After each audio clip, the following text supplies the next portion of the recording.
السلام علیکم ناظرین، سیاست ٹی وی میں آپ سب کا خیر مقدم ہے۔ میں ہوں فرزان احمد۔ عامر علی خان کے ساتھ فکر و نظر، یہ ایک خاص پروگرام ہے سیاست ٹی وی کا جو ہم شروع کرنے جا رہے ہیں۔ آج ہمارے درمیان ایک ایسی شخصیت موجود ہے جو محتاج تعارف نہیں ہے، لیکن سرسری طور پر میں آپ کو بتاتا چلوں کہ عثمانیہ یونیورسٹی سے بیچلر ان کمیونیکیشن اور جرنلزم کرنے کے بعد سلطان علوم سے آپ نے بزنس ان ایڈمنسٹریشن کیا ہے، اور تقریباً 2 دہائیوں سے روزنامہ سیاست کے نیوز ایڈیٹر کی حیثیت سے خدمات انجام دے رہے ہیں۔ سر، آپ کا خیر مقدم ہے۔ ناظرین، آج ہم بات کریں گے صحافت جو کہ جمہوریت کا چوتھا ستون ہے اس حوالے سے، اور روزنامہ سیاست کی اب تک کی جو خدمات رہیں اس حوالے سے۔ سر، سب سے پہلے میں جاننا چاہوں گا کہ صحافت کا ایک ہلکا سا تعارف آپ ہمارے عوام کے سامنے پیش کر دیں۔ قارئین سیاست تو واقف ہے، لیکن بہرحال ناظرین کے سامنے چونکہ پہلا موقع ہے، روزنامہ سیاست کی بات ہو رہی ہے، صحافت کی بات ہو رہی ہے، تو اس حوالے سے آپ کچھ روشنی ڈالیں۔ صحافت کی جو بات ہے، صحافت میں یہ کہوں گا کہ آنکھ کا جو کام ہے دیکھنے کا، اور کان کا جو کام ہے سننے کا، صحافت کا بھی وہی کام ہے۔ اور میں سمجھتا ہوں کہ اگر ہم اس سے ہٹتے ہیں، اس سے منحرف اگر ہوتے ہیں، تو پھر صحافت کے ساتھ انصاف نہیں کر سکتے۔ تو یہ بہت بڑی ذمہ داری کا کام ہے۔ اور جیسا کہ جب ہم بات ہو رہی ہے سیاست کی، تو 1949 میں جب سیاست کی بنیاد ڈالی گئی تھی، تو اس وقت جناب عابد علی خان صاحب اور جناب محبوب حسین جگر صاحب دونوں ہی سرکاری ملازمت میں ملازمت کرتے تھے۔ وہ اس سے استعفیٰ دے کے وہ اس بات کو محسوس کیے کہ مسلمان یہ تقسیم ہند کے بعد کافی پریشان ہیں، اور یہ فیصلہ کرنا ان کے لیے کافی مشکل ہو رہا ہے کہ ہندوستان میں رہنا بہتر رہے گا یا پاکستان چلے جانا۔ تو سیاست کی بنیاد اسی پہ ڈالی گئی تھی کہ ہم لوگوں کو، ہندوستانیوں کو یہ بتانے کی کوشش کی ہے، اخبار کے ذریعے عابد علی خان صاحب نے یہ کوشش کی تھی کہ ہندوستان ہی بہتر ملک رہے گا بنسبت پاکستان کے۔ تو جن لوگوں کو جانا تھا وہ پاکستان تو چلے گئے، جن کو رہنا تھا وہ یہاں رہ گئے۔ تو یہاں کے لوگوں میں اعتماد بڑھانے کا کام اور ایک حوصلہ، ہاں بالکل، جو افراتفری کا ماحول تھا اس کو کم کرنا تھا، اور اعتماد بحالی کا جو کام تھا وہ اس پہ کافی زور دیا گیا، اور یہ بتانے کی کوشش کی گئی کہ ہندوستان میں آپ رہیں گے تو آپ کا مستقبل ہے، اور بہتر رہے گا کہ ہندوستان کو اگر ہم چوز کر لیں گے کہ یہاں رہنا ہے، تو آگے اس کے بعد آگے جو بھی حالات رہیں گے وہ بہتر رہیں گے۔ تو یعنی ایک لحاظ سے آزادی کے بعد ایک بہت بڑا بیڑا اٹھایا روزنامہ سیاست نے کہ اعتماد کی بحالی کا کام بھی ہوا، پھر صحافت کا آغاز بھی ہوا روزنامہ سیاست کے ذریعے سے، صحافت کا، جی ہاں، اور وہ بھی معیاری صحافت جس کے بارے میں مشہور ہے۔ ابتدائی دور تو کافی مشکل تھا، چیلنجز تھے، کافی چیلنجز تھے، مطلب معاشی طور پہ تیار نہیں تھے، لیکن جب اخبار کی بنیاد ڈالی گئی تھی تو عابد علی خان صاحب کی والدہ نے اپنے 2 کڑے دیے تھے کہ اس کو اخبار کے سرمایہ کے طور پہ لگا دو۔ اس کے بعد سے تو میں سمجھتا ہوں کہ ماں کی شفقت، محبت کی جو برکت تھی وہ ابھی تک دعائیں، بلکہ قربانی بھی بولنا چاہیے، ایک بہت بڑی مثال تھی۔ بالکل، تو اخبار کے اوپر کافی وہ ابھی تک چلتے آ رہا ہے کہ اللہ کا فضل ہے کہ 1964 بلکہ 49 سے تو کوئی پرابلم نہیں تھا۔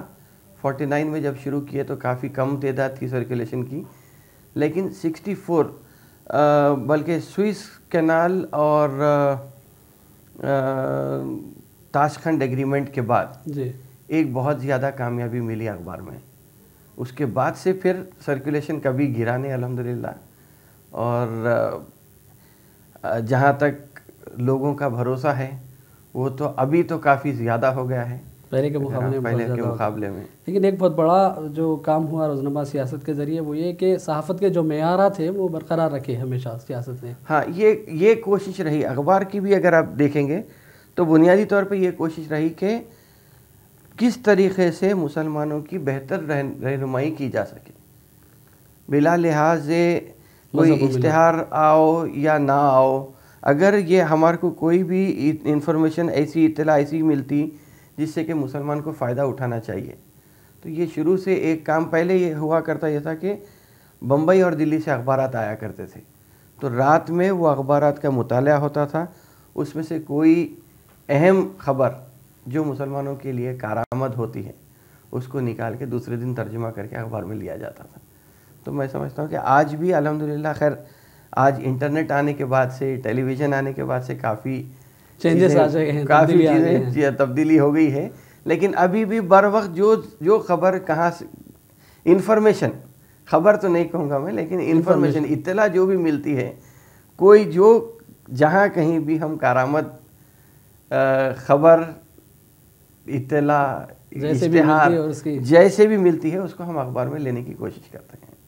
یعنی جو صحافت کا معیار ہے اس کو ہمیشہ برقرار رکھنے کی بھی کوشش کی, ساتھ میں ملت کی ترجمانی بھی ہو گئی کہ ملت کے لیے جو مطلوب چیز ہے یا درکار چیز ہے اس کو جو ہے قارئین تک پہنچانے کی کوشش سیاست کرتا رہا. آپ پچھلے 2 یا تقریباً 3 دہائی کہنا چاہیے جب سے آپ باقاعدہ وابستہ ہیں اور نیوز ایڈیٹر کی حیثیت سے خدمات انجام دیں, آپ کو کیا لگتا ہے کہ پرنٹ میڈیا سے ہم اب الیکٹرانک میڈیا میں داخل ہو چکے ہیں؟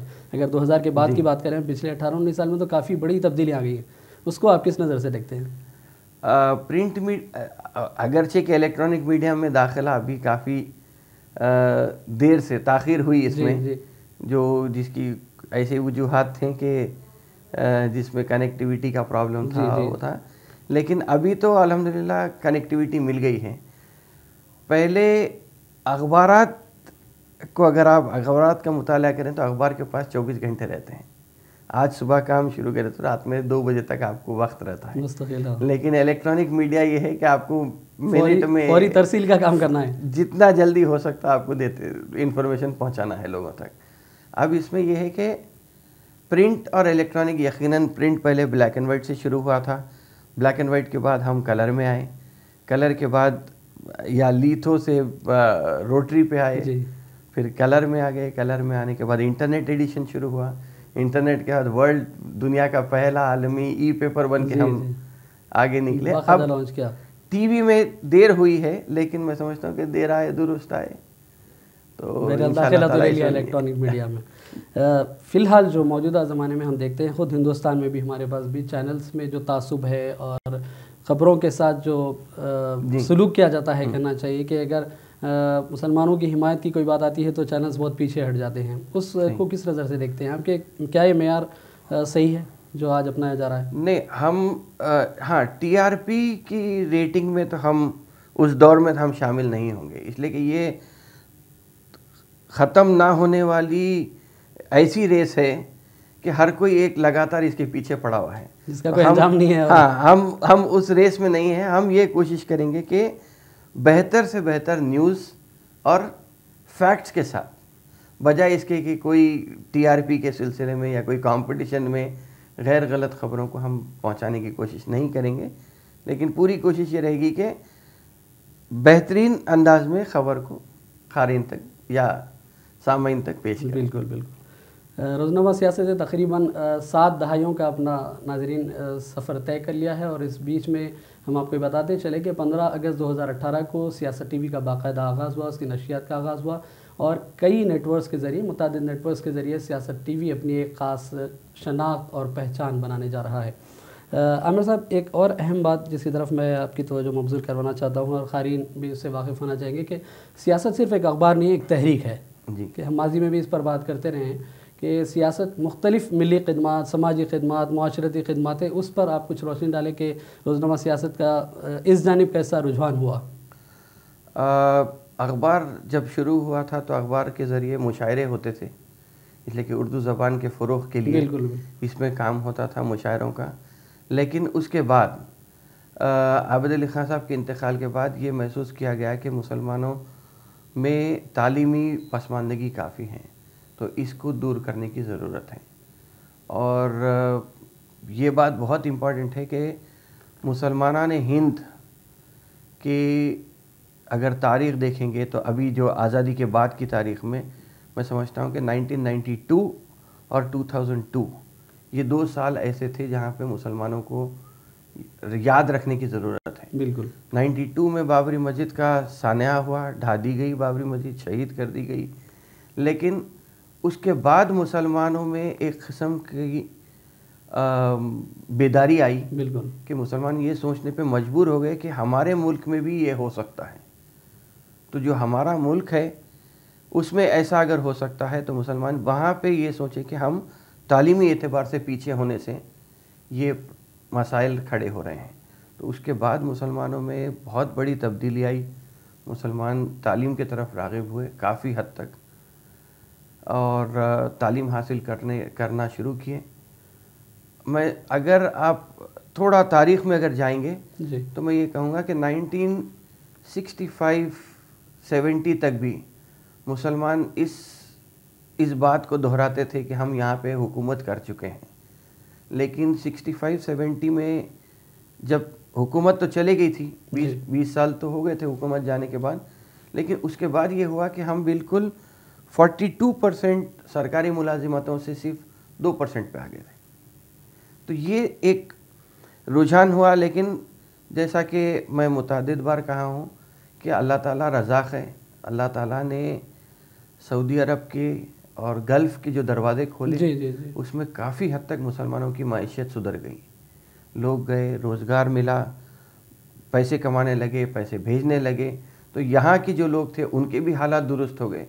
لیکن 92 کے بعد پیسہ تو تھوڑا بہت آ رہا تھا, لیکن 92 کے بعد جب بابری مسجد کی شہادت ہوئی اس کے بعد یہ ہوا کہ نہیں, ہم کو اعلیٰ تعلیم بھی حاصل کرنا ہے اور حکومت پر اثر انداز ہونے کے لیے, چاہے وہ انجینئرنگ کے ذریعے ہو یا میڈیسن کے ذریعے ہو یا کوئی اور طریقے سے, بہرحال تعلیم حاصل کر کے ہمیں ان مسائل سے نمٹنے یعنی احساس تو جا گیا 92 کے بعد تعلیم کے میدان میں آگے بڑھنا ہے. میدان میں مسلمان کافی آگے آنا شروع کیے اور یقیناً ویسے تو حیدرآباد کا مسلمان ہر مسئلے پہ کبھی پیچھے نہیں رہا. ہر معاملے میں جہاں ملک کے مسائل آئے, جہاں پر ملی مسائل ہے, وہاں پہ حیدرآباد کے لوگ بڑھ چڑھ کر حصہ لیتے رہے. تو تاریخ ہے حیدرآباد کی. تو اس کے بعد ہی سیاست نے بھی تعلیم کی جانب رجحان لانا شروع کر دیا. ہاں, ہم ابتدا میں جب شروع کیے تھے تو عابد علی خان صاحب کے انتقال کے بعد عابد علی خان ایجوکیشن ٹرسٹ کا قیام عمل میں آیا. اس کے بعد ہم اس کے تحت تعلیمی جو خدمات پروگرام شروع کیے تھے. اس میں اردو دانی, زبان دانی اور اردو انشاء کا تھا. تو آپ آج بھی وہ بکس مفت تقسیم کیے جاتے ہیں جس میں آپ اگر کوئی بھی ایک زبان, انگریزی, انگلش, ہندی, اردو اور تیلگو, کوئی بھی ایک زبان اگر آپ کو آتی ہے تو آپ اس کے ذریعے سے دوسری زبان, 3 زبان سیکھ سکتے ہیں. خاص طور پہ اردو سیکھ سکتے ہیں. بالکل. تو یہ جو ملک پیٹ کا ڈان اسکول ہے, ان کے خرم صاحب کے والد ہے فضل الرحمان صاحب, انہوں نے یہ پرائمر ڈیزائن کیا تھا. اس کے بعد سے میں سمجھتا ہوں کہ آج تقریباً 20 لاکھ کے قریب بچے اس میں انرول ہوئے اور بعض کو تو نوکری بھی ملی ہے. ایک بڑی تعداد جو ہے اردو سے بھی وابستہ ہوئی اور روزگار سے وابستہ ہوئی اور نوکری بھی ملی. تو روزگار سے پھر واپس ایک روزگار سے جڑنے کا ایک موقع ملا. لیکن 2 سال کے بعد 2 سال کے بعد 96-97 میں جگر صاحب کے انتقال کے بعد ہم محبوب حسین کیریئر گائیڈنس سینٹر شروع کیے. اس میں یہ کوشش کی گئی کہ لوگوں کو سیلف ایمپلائمنٹ کے طور پر اس کے ٹریننگ دی جائے. اور یہ بھی چلتے چلتے رفتہ اس میں بھی 1-2 پروگرام سے شروعات ہوئی تھی, لیکن اب تقریباً 40 پروگرامز اس کے تحت دیے جاتے ہیں, خاص طور پہ خواتین کے لیے, جس میں وہ مہندی ڈیزائننگ, پاٹ painting, fabric painting, embroidery, 40 courses ہیں جس میں وہ اپنا لوہا منوا سکتے ہیں. یہ کمپیوٹر کورسز کا بھی جو ایک سلسلہ شروع ہوا محبوب حسین جگر کیریئر گائیڈنس سیل کے, تو وہ بھی ایک بہت بڑا تبدیلی لانے کا محرک تھا. ہاں, دیکھیے ایسے زمانے میں یہ NCERT کی جانب سے شروع کیا گیا جب NIIT اور ایپل نام کے 2 ادارے تھے جن کی فیس کافی رہتی تھی, مطلب 30,000 سے لے کے 3-4 لاکھ تک کی بھی فیس رہتی تھی. اس زمانے میں یہ NCERT کا ایک سینٹر لیا گیا جہاں پہ صرف جو کورس کے لیے 40-50 ہزار کے فیس دینا پڑتا, اخراجات ہوتے تھے, وہ 2-3 ہزار میں اس کا کام ہو جاتا. نامینل فیس میں پھر سینٹرل گورنمنٹ کی سرٹیفکیٹ بھی مل جاتا آپ کو, اس سے نوکری کے لیے بھی کافی آسانی ہو سکتی. فروغ اردو کونسل وغیرہ جو national council for promotion of Urdu کا ہے, ایک بہت بڑا کام اس کے ذریعے سے بھی ہوا. چونکہ اب کمپیوٹر کے دور میں داخل ہو گئے تھے 2000 کے بعد, تو بہت زیادہ اس کا فروغ تھا. تو اس جانب بھی سیاست نے کافی قیام. اس کے علاوہ اصلاح معاشرہ، دو بدو پروگرام اور یہ مختلف جو پروگرامس ہیں وہ کیسا محرک بنے شروعات کرنے کے لیے روزنامہ سیاست کی جانب سے؟ لاوارث نعشوں کا جہاں تک کام ہوتا ہے جی، دفتر میں ہم لوگ بیٹھے تھے اور ایک صاحب آئے، سول کپڑوں میں تھے لیکن تھے پولیس والے، ہیڈ کانسٹیبل تھے. جب وہ آئے اور آ کے بالکل جذباتی انداز میں یہ کہنے لگے کہ صاحب مسلم نعشوں کو جلا دیا جا رہا ہے، آپ لوگ اس کی ذمہ داری لیجئے ورنہ اس کا جواب ہم اللہ کے پاس دینا ہے. تو اس پر زاہد علی خان صاحب نے ایک لیٹر تحریر کروایا کمشنر پولیس کے نام پہ، اور چونکہ وہ دوسرے کام سے باہر گئے تھے دستخط میں کر کے بھیجا دیا تھا، تو آج جو بھی اطلاع آتی میرے نام سے آتی ہے. تو جب M B Bhaskar Rao, M B Krishna Rao, M B Bhaskar Rao کا دور تھا، تو اس زمانے میں انہوں نے فوراً وہ خط اپنے ہاتھ لگتے ہی فوراً ایک اطلاع دے دی تمام پولیس اسٹیشنز کو کہ جو بھی مسلم unidentified unclaimed dead body ملے گی عثمانیہ گاندھی جو بھی سرکاری دواخانے میں، سیاست کے حوالے کر دینا. اچھا، فوری طور پر سیاست کو اطلاع دی جائے اور اس کے بعد پھر ہم یہاں سے لیتے ہیں، اس کے بعد وہ تجہیز و تدفین کا کام پورا انجام دیا. بہت بڑا کام ہے، چونکہ ملت میں ایسا کوئی باقاعدہ ادارہ موجود نہیں ہے اس کام کے لیے. ہاں، بعد میں شاید کچھ غیر سماجی تنظیمیں کر رہی ہے وہ کام، لیکن سیاست نے اس کو تحریکی شکل دے دی ہے. نان مسلم ڈیڈ باڈیز کے لیے ہریش چندرا فاؤنڈیشن ہے، اچھا، جو لے کے ان کے آخری رسومات انجام دیتا ہے. مسلمانوں کے لیے نہیں تھا. تو اس میں یہ ہوتا کہ ہندو مسلم ایک ہی ساتھ ڈال کے ایک ہی گڑھے میں ایک ہی آگ میں سب کو جلا دیا جا رہا تھا. اس کو روکنے کا کام، اس کو روک کے ہم بولے کہ اس کو باقاعدہ طور پہ ان سے جب ان واقف کروائے کہ اسلام میں میت کی بہت کافی اہمیت ہے، کافی چیز اس کے ساتھ اٹیچڈ ہیں، تو جب یہ ممکن ہو سکا. یعنی بہت بڑا کام ہے، مطلب جس کا بیڑا آپ لوگوں نے اٹھایا روزنامہ سیاست کے ذریعے، کہ لاوارث لاشوں کی تدفین کا کام، ان کی تجہیز و تکفین کا کام. بہت سارے ایسے لوگ ہوتے ہیں جن کے کوئی رشتہ دار نہیں ہوتے، یا پھر یہ کہ بے گھر ہو جاتے ہیں، لاپتہ ہو جاتے ہیں. نہیں، اب کوشش دیکھیے، اگر آپ دیکھیں گے تو انسان کی زندگی میں ایک ہر قسم کا ایک لیول رہتا ہے. اب میں سمجھتا ہوں کہ سیاست کا، اخبار کا، یا سیاست کے تمام اراکین خاندان کا، میں سمجھتا ہوں کہ اب اس لیول پہ ہیں کہ ہمارے لیے کچھ کرنا نہیں ہے. ہمارے لیے اگر کرنا ہے تو اللہ تعالیٰ سے کرا لینا ہے جو بھی کرنا ہے. عوام کی خدمت جتنی ہو سکتی، میں یہ کہوں گا کہ اب ہر نس نس میں یہ ہے کہ سوشل ویلفیئر، مسلمانوں کی فلاح و بہبود بس گئی ہے. اولین ترجیح یہ ملت کا مفاد کس طرح ملت کو اوپر لانا ہے. اس لیے کہ کل اللہ تعالیٰ کے پاس جب جا کے ہم سامنے ٹھہریں گے تو اللہ تعالیٰ اگر یہ پوچھے گا کہ آپ کے پاس اتنا بڑا اخبار تھا، اتنا بڑا ٹی وی چینل رہے گا، تو آپ کیا کریں.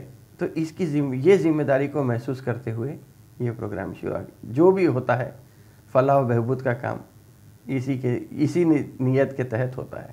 دو بدو پروگرام کا جہاں تک تعلق ہے، دو بدو میں یہ ہوا تھا کہ مسلمانوں میں پیامات کا جو سلسلہ ہے، کافی لوگ اس میں ایکسپلائٹیشن کر رہے ہیں، اور جھوٹی سچی بات کر کے پیام تو ہو جا رہا، ان کی فیس ان کو مل جا رہی، لیکن بعد میں وہ شادی ٹک نہیں رہی ہے.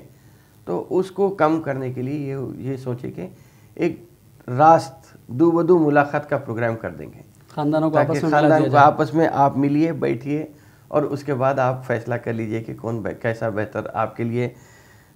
جو آپ کا جو پیمانہ بنایا گیا ہے، بغیر گھوڑے جوڑے کے رقم کے اسراف کو کم کرنے کی کوشش اس لیے کی گئی ہے کہ اسلامی شادی میں اسراف کی کوئی گنجائش ہی نہیں ہے. ظاہر بات ہے. اور جہاں تک ازدواج کا رشتے کی بات ہے تو بہتر یہ ہے کہ پہلے سے اگر مل جھل کے بات چیت کے ذریعے اگر کچھ ہوتا ہے، بجائے اس کے کہ بعد میں کوئی چیز جو معلوم نہیں ہے اس کا پتہ چلتا ہے تو بعد میں تنازع بن جاتی ہے مسائل. ہاں بالکل. تو اس کو ختم کر کے، اور جو سسٹم دیکھیے ہندوستان میں کلچر کا کافی اہمیت ہو گئی ہے. بالکل.